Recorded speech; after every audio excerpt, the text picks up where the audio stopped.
it is, well, wait, it's Wednesday, April 28th, 2021. It is. It's time for the EMP review.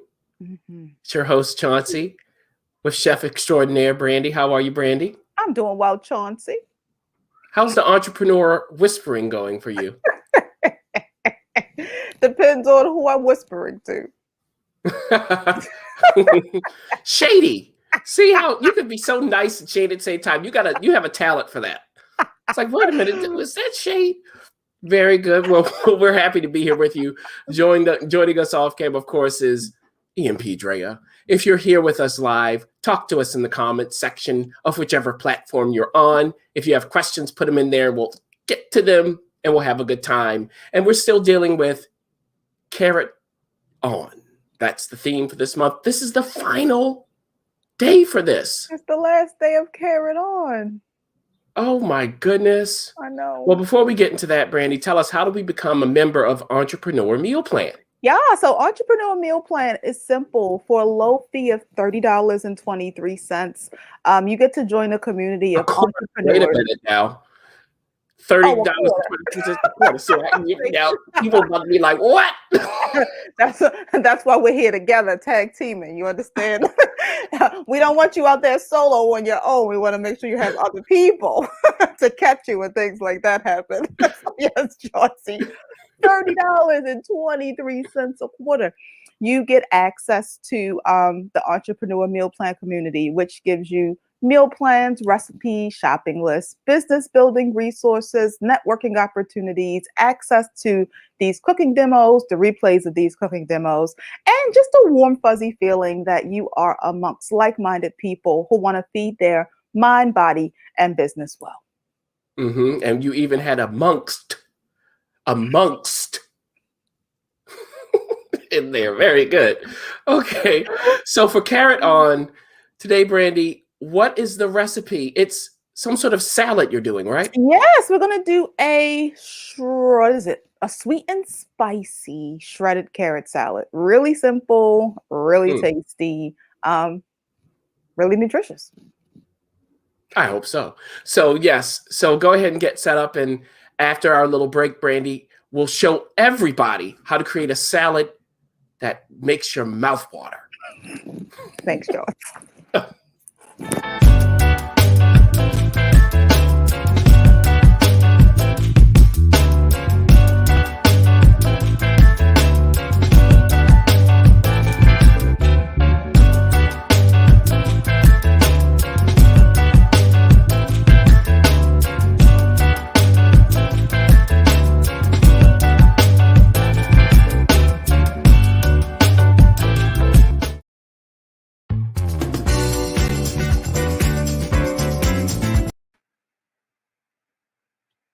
All right. So if you have never been to the Entrepreneur Meal Plan, you might not know that you can peel a carrot with a salad. You can peel a carrot with a spoon. So I'm going to show you, because it just feels like Carrot On.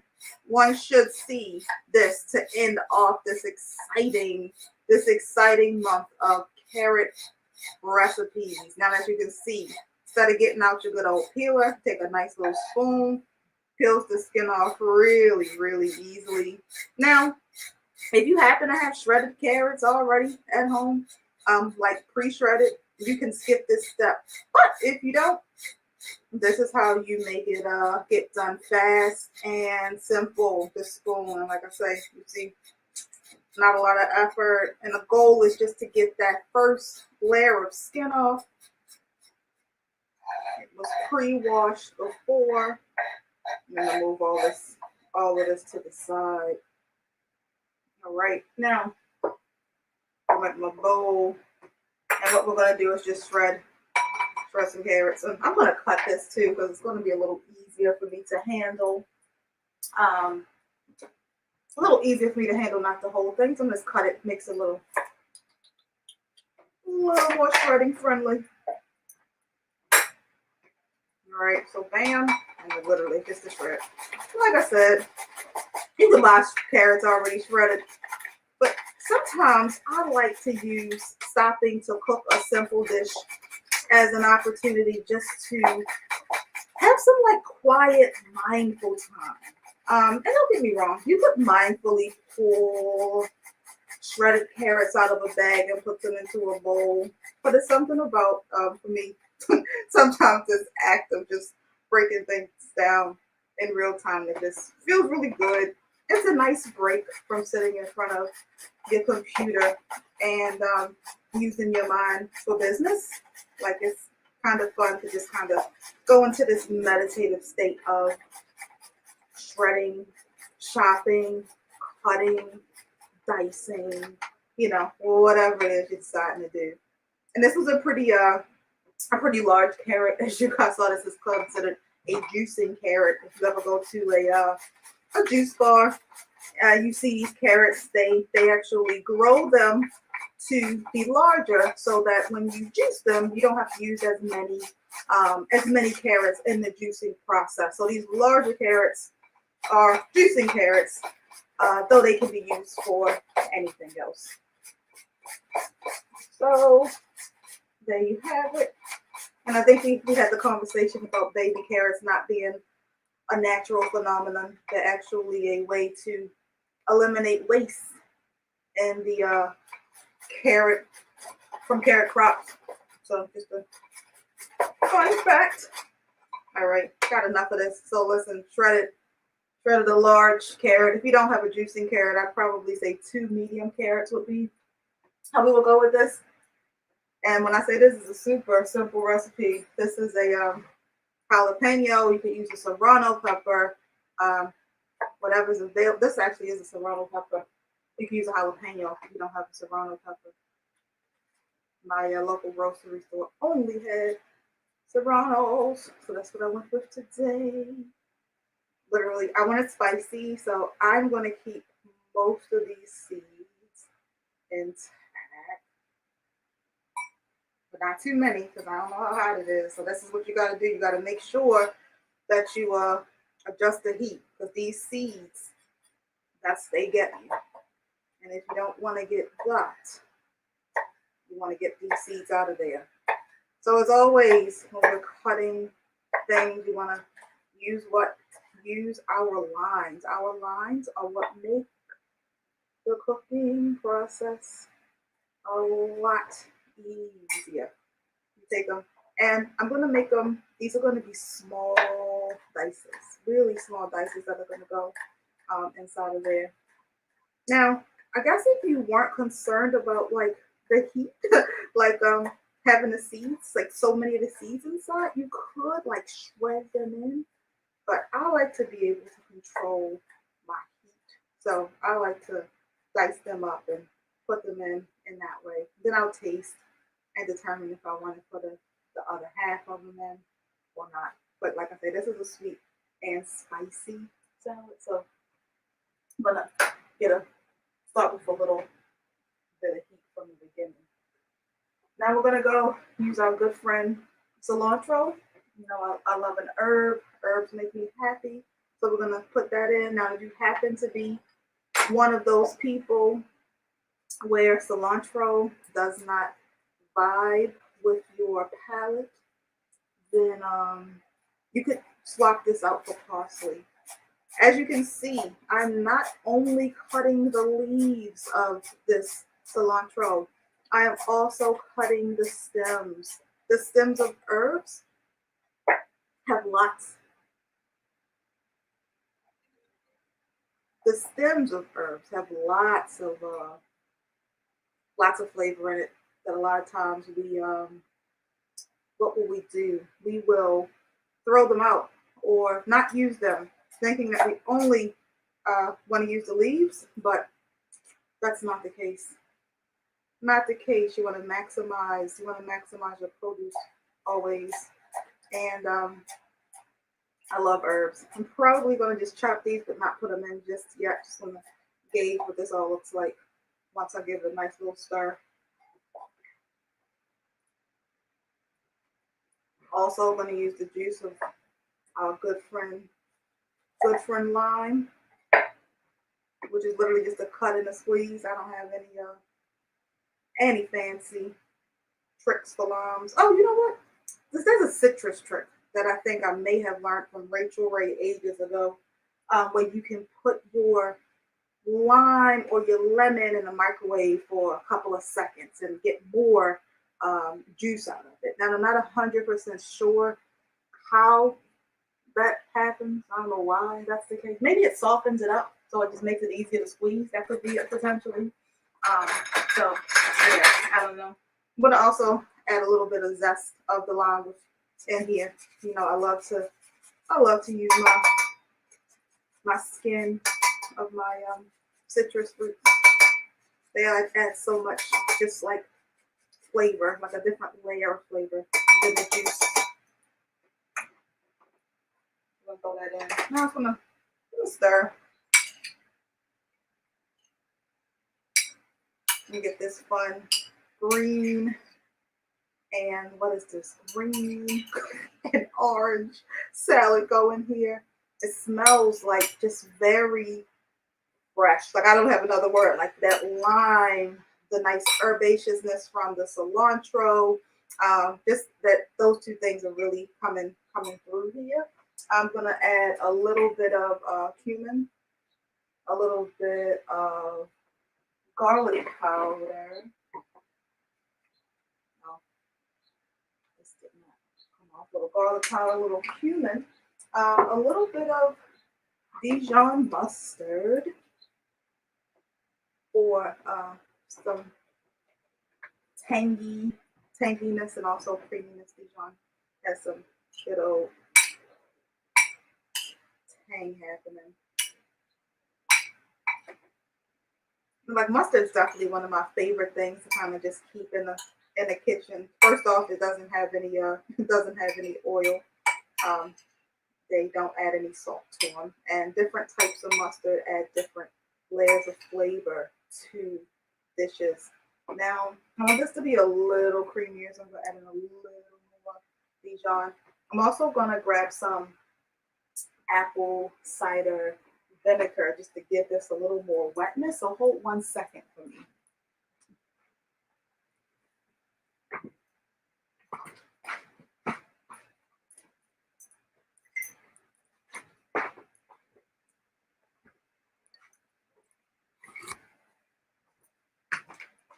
I could have just used all like lime juice, but I only have one lime. It didn't produce as much juice as I wanted. So I'm just gonna supplement it with a little bit of vinegar. Vinegar adds that acid that lime adds as well. Not always as bright, but it's gonna work well in this salad. I'm gonna just taste it to see if I want to add any more of those peppers to see how spicy it is.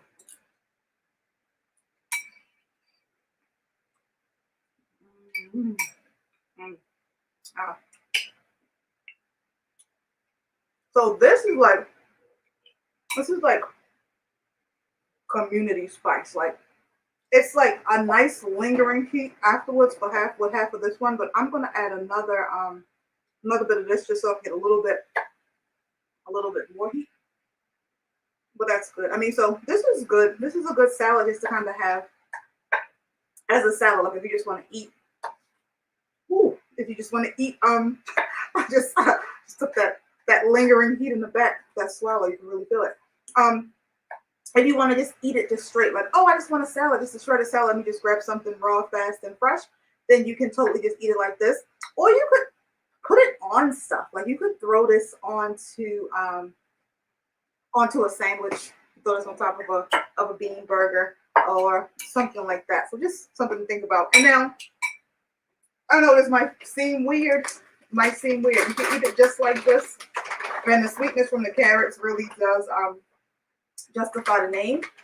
But adding a couple of raisins, which seems like, why are we adding raisins to this salad? Guys, it's not potato salad, so please don't come for me. But it's carrot salad, and raisins actually work really well here. They add a nice extra note of sweetness and an extra boost of fiber as well. So I'm going to just finish this dish off, and then meet you guys back over shortly to answer questions.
All right.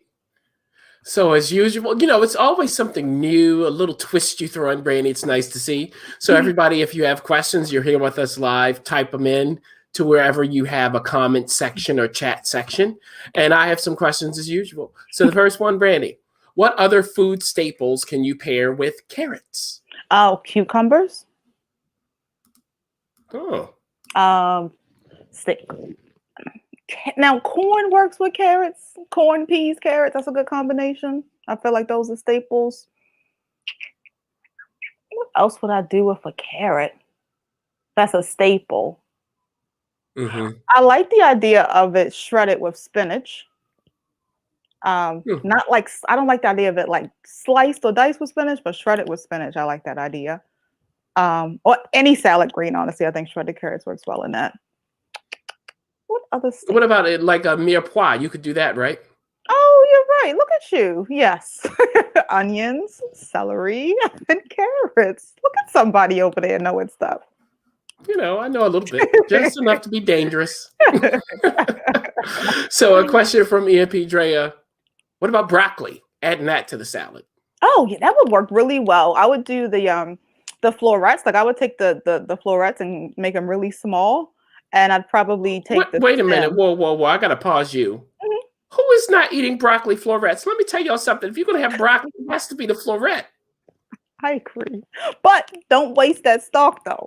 Because people be wasting. You don't even buy it. Just buy the floret. But if you buy fresh broccoli, Chauncey. Don't. It's a stalk, okay? But I'm sorry I interrupted you. So that we have broccoli florets with the salad. Mm-hmm. Yes, chop them up really small and then take that stem, if you decide to buy fresh, and shred it into the but peel it first though. I will say like you need to peel it first. Then inside of it, because the outside is very fibrous, it's not really tasty. So you want to peel that first layer off and then shred it into your salad. Yeah, and that you can't peel with a spoon, right? No, you have to get an official peeler or knife. Okay. So now you said that you could add this salad to a bean burger or something like that. Mm-hmm. But what if you wanted to make a full meal? Is there something you could pair it with? You could eat just a really huge serving with this. You could potentially throw in some. I think chickpeas will work really well with this salad if you do some chickpeas in it. I think that would be really nice there. Yeah, that would literally be probably how I would do it. If you wanted to just make that salad a meal, I would throw in some chickpeas and maybe do 2 carrots versus 1, just like double the recipe and throw some chickpeas in there. Maybe put a potato on the side too. I think you could do that, like a roasted potato like roasted potatoes with that. I think that will work well too. Like roasted red potatoes? Yeah, shredded carrot Hmm. salad. That would be yummy. Interesting. Now, you mentioned juicing when you were talking. Let's talk a bit about that. Like, if you wanted to create a juice or a smoothie, what are some principles to follow to make it beneficial? So you want to use mostly vegetables when you're doing a smoothie, because otherwise it doesn't make sense. Like you'll see these smoothie recipes that have like chocolate syrup, coconut milk, a handful of spinach and berries, and I'm just like, I don't really get it. Like you might as well be having a milkshake in that case. So I can't remember the exact ratios, but I think you're supposed to be doing somewhere between like 40 and 60% vegetables, maybe like 10% liquid. Ideally, that liquid would be water, if you're going to use any at all. And then the rest of it is water or ice, I guess. So that kind of turns into liquid. And then the rest of it is like fruit, herbs, spices, powders, or whatever. So that's the key. Hmm. And then if we're thinking about how we want to layer it in the blender, because I know sometimes people say that their smoothies like don't kind of really break down and get really smooth. So what you want to do is you want to start with your liquid at the bottom, so that it helps to support that blade kind of getting going. So whatever liquid you're doing, if you're going to do milk, water, juice, whatever, throw it in at the bottom, and then you want to put the things that the fresh vegetable, the fresh food, fruit, whatever, because then that's going to be the easiest thing to break down. And then on the top, you want to put your frozen, because then that's gonna by time that the blend works up to the frozen, it'll have enough liquid to kind of gather it up and blend it all down. So just a way to stack your smoothie or your juice in your blender, so it's more effective in breaking it down. Wonderful. Wow. Okay. Now, just a blanket question. Why is spicy food so healthy? Like, peppers and all that stuff. What makes it healthy? So I'm gonna just guess, especially peppers. And I'm assuming that there are lots of all of the peppers. The thing inside of the peppers that makes it hot is something called capsaicin. And that particular, I don't know if it's an enzyme. I don't know if it's I don't know what group it's classified as, but it is very good at helping with inflammation in the body. And it's also a really like it's like and one of the like mega antioxidants. So that's maybe why peppers get the spicy foods get coined like the healthy kind of the healthy things insecting your body, because of that capsaicin that has a lot of benefits. Like I don't know if you guys this is random, but if you guys ever have watched Orange is the New Black. And Orange is the New Black. It's a Netflix original series about people in jail, women particularly. And there's I don't know what season, I don't know what episode, but one of the girls was having back problems, and she had somebody smuggle in some jalapeno peppers, and she chewed it up and kind of made it into this ointment, and she was like selling it or doing some type of treatments for the women in the jail to relieve the pain in their back. And it was, even though like technically we don't know, like they didn't tell us why that worked, but it worked because that kept casing. When she chewed it, it activated it, and then she was able to use it as a serum, so to say, on the person's skin to help relieve that inflammation. So there you have it. It's like Mr. Miyagi, when he helped Daniel's son, he rubbed his hands together and put it on him. That's Yeah. probably the same thing. Now, one more question. How do you know which mustard to choose for particular stuff? Like, is it yellow? Is it Dijon? Is it honey Dijon or just honey? Help. It depends on your palate. You know how I go. It's like, so Dijon is the more creamy mustard. If you wanted to be close to mayonnaise without mayonnaise, I would go with Dijon. If you want just a classic mustard, I would just go with regular old yellow mustard. If you're looking for a little bit of sweetness, right, I would go with a honey mustard. I am a fan of spicy honey mustard. And if you sometimes I don't know if you've ever had a spicy mustard, but you get a spicy mustard. You look at the ingredients and you think like, oh my goodness, like they must have put something in it. But the mustard seed in itself is actually a pretty spicy seed. Like I don't know if you've ever had like a mustard greens. They're pretty like spicy. So like if you take just like a regular old spicy mustard or mustard seeds and like honey, you can get like a pretty cool like honey mustard kind of flavor going on there without even having the mustard, just like the mustard seed powder. Or if you want to kick, and I know I'm talking about variations of mustard versus the mustards that already exist, but I'm talking about the mustard seed, the mustard powder, spicy mustard, which comes from the mustard seed, yellow mustard, Dijon mustard, or you could just make you can make mustard with horseradish and honey, and I think that's a really nice, just a nice like kick spread kind of thing. So it's up to you really. And stone ground mustard, I don't know if you've ever seen that, where like the seeds are still in it. That gives you more of a depth of flavor, like it's and texture too. Like you actually get the bite of the mustard versus the mustards that have been ground into a paste. You lose that bite without the seeds. So it comes down to preference. Creamy, Dijon, classic, yellow, honey mustard, probably like a salad. I guess you would use that on there. Or if you want a little bit of sweet, that's the easiest ones to access. Wonderful. All right. So with that said and done, Brandy, let's do our recap here. Remind us the benefits of EMP. Yeah, so Entrepreneur Meal Plan is a community for people looking for food for their mind, body, and business. We do that by serving up plant-based meal plans, recipes, shopping lists, events that are plant-based focused to help you be more efficient in the kitchen, replays of those particular cooking demos and events, resources to help you to build your business, and access to a community of really cool people on the same page as you, trying to build a legacy that they can be healthy enough to enjoy once it's all said and done. That's exactly right. So we will always, of course, end with a look at the finished product, that finished salad. Yeah. But before we do that, just so you know, everybody, we'll be back for EMP review next Wednesday. That is May 5th of 2021. And it will be starting at 5:30 p.m. Eastern time. Yeah. So between now and then, as always, we say do life and business well. Thanks so much, Brandy, as usual. Thanks, John. Till next week. Bye.